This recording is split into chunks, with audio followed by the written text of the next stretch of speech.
Commonwealth গেমসে এই জুডোতে মহিলাদের মধ্যে প্রথম সোনা এনে দিয়েছে। সারা দেশের সাথে আমরাও গর্বিত।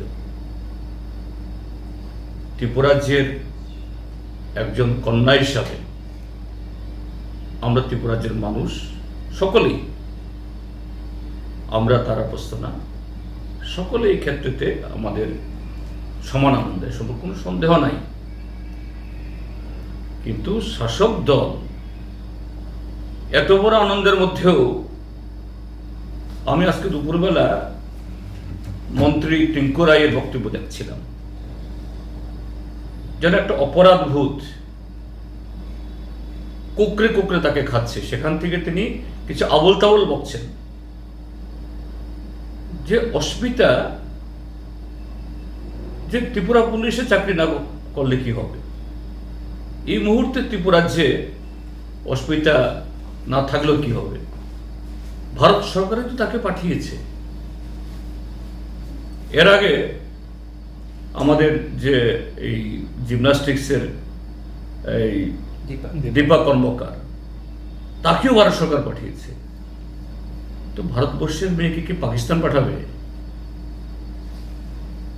ভারতবর্ষের কোনো খেলোয়াড়কে বাংলাদেশ পাঠাবে, শ্রীলঙ্কা পাঠাবে, ভারত সরকারই তো পাঠাবে।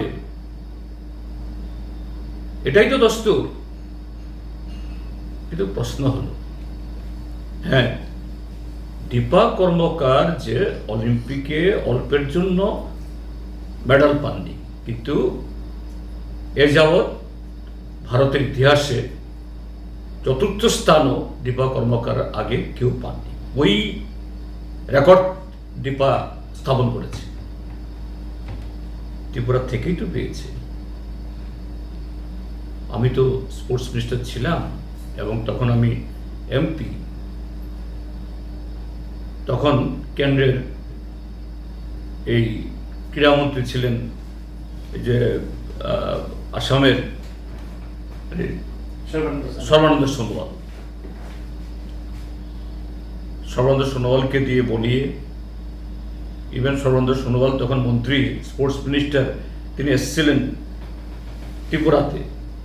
এখানে কোচবাহাউ ভবনে বিজেপি অফিসে তিনি বৈঠক করছেন।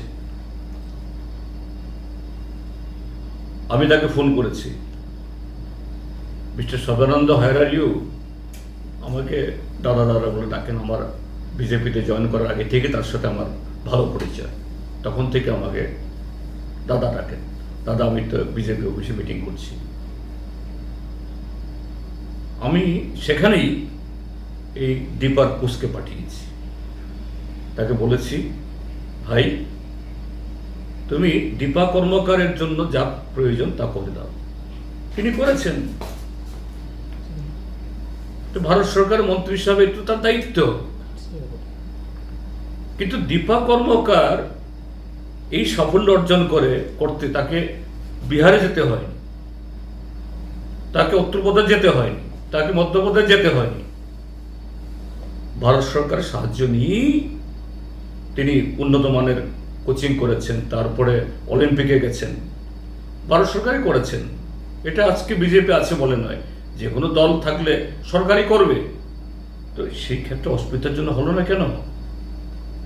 কেন অস্মিতাকে তার সংসার চালানোর জন্য এবং খেলা চালিয়ে রাখার জন্য তাকে উত্তরপ্রদেশে যেতে হলো? ডাবল ইঞ্জিনের সরকার কেন পারলেন না টিঙ্কু রায় মহোদয় বর্তমান ক্রীড়ামন্ত্রীকে বলে যে আমার মেয়ে, তার জন্য স্পেশাল ব্যবস্থা করুন? এবং তার জন্য কেন এই ত্রিপুরাজ্যের মধ্যে ত্রিপুরা পুলিশে হোক বা অন্য কোথাও একটা কাজ দিতে পারলেন না, আমরা যেরকমভাবে দীপাকে দিয়েছি? এখন বলছেন না, অস্মিতাকে তো ভারত সরকারই পাঠিয়েছে। আরে ভারত সরকার পাঠাবে না কি অন্য সরকার পাঠাবে? তো এই জন্যই বলছি যে একটা অসংলগ্নতা। টিঙ্কু রায় অপরাধভূত, ডাক্তার মানিক সার সরকার এই অস্মিতার এই সাফল্যের পর যে আনন্দ করতে গিয়েও এটা নিজেদের যে দুর্বলতা ডাকতে পারছে না। আজকে অস্মিতা যদি এই গোল্ড মেডেল নিয়ে আসতেন, অস্মিতা এই গোল্ড মেডেলটা ত্রিপুরা রাজ্যের মুখ্যমন্ত্রীর নামে উৎসর্গ করতেন। অস্মিতা উৎসর্গ করেছে উত্তরপ্রদেশের মুখ্যমন্ত্রী যোগী আদিত্য নামে। অস্মিতার দিক থেকে ঠিকই আছে, কারণ অস্মিতা সেখানে এই পুলিশে চাকরি পেয়ে নিজের পরিবার বাঁচানোর সুযোগ পেয়েছে, ট্রেনিং করার সুযোগ পেয়েছে বলেই তো আজকে গোল্ড মেডালিস্ট। তো এইরকম এই আমলে কাউকে ওরা শুধু মুখে বলে, আর অন্য সমস্ত ক্ষেত্রের মতো এই ক্রীড়াক্ষেত্রেতেও ঘোটালা ছাড়া, আখের গুছানো ছাড়া, পয়সা বানানো ছাড়া এদের কোনো কর্মসূচি নেই। আমার কাছে এরকম একটা অনেকগুলো অভিযোগ এসছে যে কিভাবে এরা ক্রীড়া ক্ষেত্রটাকে এদের লুণ্ঠনের ক্রীড়াক্ষেত্র বানাচ্ছে। তো সেই জায়গাতে অসুবিধা তৈরি হবে করতে। আমি তো বলবো এরপরও ত্রিপুরা রাজ্যের বর্তমান সরকারের এদের নাক কান সব কাটা গেলেও শিক্ষা হয় না। বিসিসিআই তাকে অযোগ্য ঘোষণা করেছে তপন লুতকে, তারপরেও বকলমে তিনি চালাচ্ছেন, কারণ তিনি এই শাসক জোটের আশীর্বাদ ধন্য। আমার কাছে ত্রিপুরা রাজ্যের এই ক্রিকেটারদের, অনেক খেলোয়াড়দের, খেলা প্রেমিকদের একটা অভিযোগ আমি পেয়েছি, এবং এই অভিযোগপত্র শুধু আমার কাছে না, ত্রিপুরা রাজ্যের মাননীয় রাজ্যপালের কাছে পাঠিয়েছেন, মুখ্যমন্ত্রীর কাছে কপি দিয়েছেন, মুখ্য সচিবের কাছে কপি দিয়েছেন। চিঠিটা মুখ্য সচিবের কাছে অ্যাড্রেস করা হয়েছে, ক্রীড়ামন্ত্রীর কাছে কপি দিয়েছেন। কিন্তু ক্রীড়ামন্ত্রীর তরফ থেকে, মুখ্যমন্ত্রীর তরফ থেকে চিফ সেক্রেটারির বাচ্চারা কি করবেন? ত্রিপুরা যে চিফ সেক্রেটারি, ডিজিপি, এদেরকে থুটু জগন্নাথ করে রেখেছে, এদের অ্যাকশন নেওয়ার কোনো সুযোগ নেই। সম্ভবত এই চিঠির ঠেলায় বিসিসিআই কে তার কল পাঠিয়েছেন, এই তপন লুতকে অযোগ্য ঘোষণা করেছে তারা। কিন্তু এখন সরিয়েছে কি না, এ সম্পর্কে ক্রীড়ামন্ত্রী কোনো বক্তব্য আছে কি না, মুখ্যমন্ত্রী কোনো বক্তব্য আছে কি না, এর একটা খুব স্যালিয়েন্ট পয়েন্ট আমি বলছি। তারা কি কি অভিযোগ করেছেন, যে এই স্টেডিয়াম নির্মাণ শুরু হয়েছিল বামফ্রন্ট সরকারের সময়তে নরসিংগড়ে আন্তর্জাতিক মানের ক্রিকেট স্টেডিয়াম। কবেই বেশ কয়েকবার তার ডেডলাইন পার হয়েছে, এবং সর্বশেষ একটা ডেডলাইন করেছে, এটা পার হয়ে 10 মাস চলে গেছে। তো কাজকর্ম শেষ করে যখন কোনো প্রজেক্ট হ্যান্ডওভার করলে তারপরে না টাকা পয়সা রিলিজ করা হয় কন্ট্রাক্টরকে। এরা অভিযোগ করেছে 28 কোটি টাকা কাজ শেষ না করেই তাড়াতাড়ি দেওয়া হয়েছে।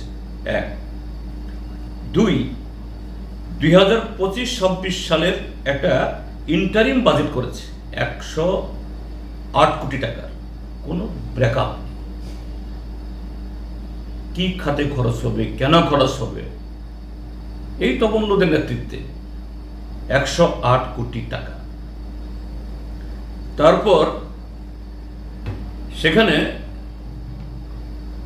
এই স্টেডিয়াম এখন হ্যান্ডওভার করা হয়নি। তো টিসিএ সেখানে বহু কোটি টাকার চেয়ার কিনছে, অন্যান্য এই আসবাবপত্র কিনছে প্রায় 5 কোটি টাকার, শুধু চেয়ার। তার সাথে অন্যান্য আরো এরকম আসবাবপত্র আছে আরো 2,77,00,000 টাকা। আর এই অ্যাসেট এখনো জমা দেওয়া হয়নি। কেন টিসিএ প্রায় 8 কোটি টাকা সেখানে ইনভেস্ট করবে, এবং তাও কোনো ফেয়ার টেন্ডার নেই? যাদের অভিযোগ সিঙ্গেল টেন্ডার দিয়ে নির্দিষ্ট একটা লোককে এমনভাবে তার স্পেসিফিকেশন তৈরি করেছে তাকে দিতে হবে। তারপর এখানে ঘোষণা করেছে কেকেআর মানে বোধ হয় ওই কলকাতার শাহরুখ খানের ক্রিকেট টিম।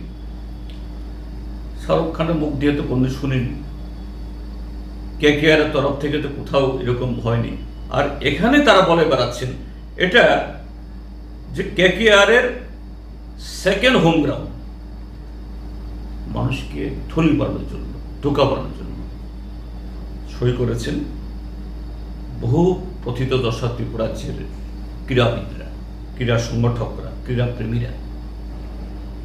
তো টিঙ্কু রায়রা ব্যস্ত এই সমস্ত ক্ষেত্রেতে, আমাদের রাজ্য সরকার ব্যস্ত এরা ক্রীড়ার উন্নয়ন হোক, প্রতিভা অন্বেষণ হোক, সেভাবে তৈরি হোক, এতে তাদের কোনো ধরনের মাথা ব্যথা নেই।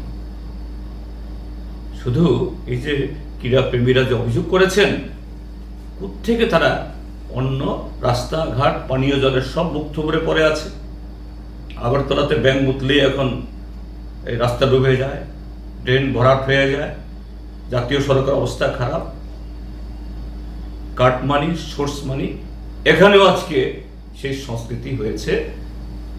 স্বাভাবিক অস্মিতারা জায়গা পাবে থেকে এরা বাধ্য হয়ে উত্তরপ্রদেশে চলে যাচ্ছেন, ওই হরিয়ানা চলে যাচ্ছেন, বাইরে চলে যাচ্ছেন। এটাই হলো ত্রিপুরাজ্যের যৌবনের নতুন প্রজন্মের কাছে অতি দুর্ভাগ্যের। এই হলো ঘটনা। বিজেপি এবং তীব্রমথার জোট তো সেই 23 সাল থেকে ছিল, নাই কখন। এটাই তো আমাদের মানে ত্রিপুরাজ্যের জনগণের বুঝতে অসুবিধা। এদের জোট কখনো আড়ালে, কখনো আবডালে, কখনো তাদের যে ব্যর্থতা, তাদের যে জনগণের প্রতিশ্রুতি পালনে এরা যে ডাহাফিল, নিকম্মা, এটাকে আড়াল করার জন্য এই জোটে থেকেও তারা একজন একজনের মাথা ফাটায়, এক পার্টি আরেক পার্টির পার্টি অফিস পোড়ায়, গাড়ি ভাঙচুর করে, একজন মঞ্চ থেকে আরেক মঞ্চের বিরুদ্ধে এরা গালিগালাজ করে। কিন্তু এদের যে দুদলের মধ্যে জোট সেই 23 সাল থেকে ছিল, আছে, এখন ভিলেজ নির্বাচনে তাদের নতুন করে তো জোট ঘোষণা করার কোনো কারণ নেই। বরঞ্চ যে এই জোট যে প্রকাশ্য, এরা এই ছদ্মবেশে জোট করে যে মানুষকে ঠকাচ্ছে। যদি তারা সত্যি সত্যি ভিলেজ কমিটি ভোটে সেখানে সিট ভাগাভাগি করে দাঁড়ায়, এটা ত্রিপুরাজ্যের জনগণের জন্য কল্যাণ, এডিসি জনগণের জন্য কল্যাণ, এবং ত্রিপুরাসা নন ত্রিপুরাসার সমস্ত অংশ মানুষের জন্য এটা অত্যন্ত ভালো কাজ তারা করবেন। কাজেই এতে নতুন কিছু নয়, এটা সব গিমিক। আপনাদের ভোট তো এডিসিতে বললাম, এই সকুশলে আমাদেরকে ঠেকানোর জন্যই তারা কখনো তাদের জোট আড়ালে, কখনো আবডালে। এরা সকালবেলা একজন আরেকজনের মাথা ফাটায়, বিকালবেলা গিয়ে তারা কোলাকুলি দেয়, চা রসগোল্লা খায়। কাজে এখন যদি সত্যি সত্যি তাদের ভেতরে এরকম প্রকাশ্য দুদল, দুইটা যুযুদান দল হয়, ত্রিপুরাজ্যের জন্য মঙ্গল, গণতন্ত্রের জন্য মঙ্গল। এই যে তাদের হিসেবে যারা একটু বিব্বল হচ্ছে, কেউ কেউ সাময়িকের জন্য হলো ভুল করছে, এই ভুল ভাঙবে। আমি চাই, আমরা চাই এদের এই জোট এটা আড়ালে না, আবডালে না, প্রকাশ্যে আসুক, মানুষ দুধকে দুধ, পানিকে পানি চিনবে।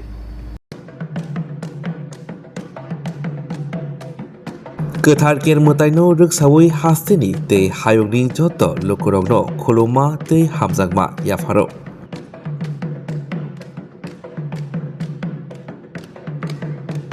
बिसिबुरुमनो गोथार केर मोताइ हहम ददमखि रायदा खाजाक तंबारगनो दैदुलै ख्लाइजखै तंगो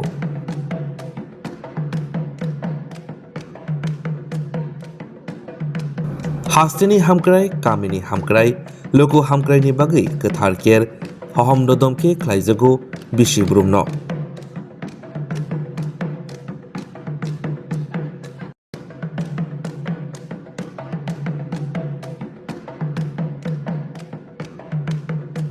गोथार केरमोताइनो रोगसावै जतनि नक नुखंगो तंथक तंथुन हामारि फाइथुन जत बखाक हामक्राय हास्तेनि ओंथुन जों TTA DC DIO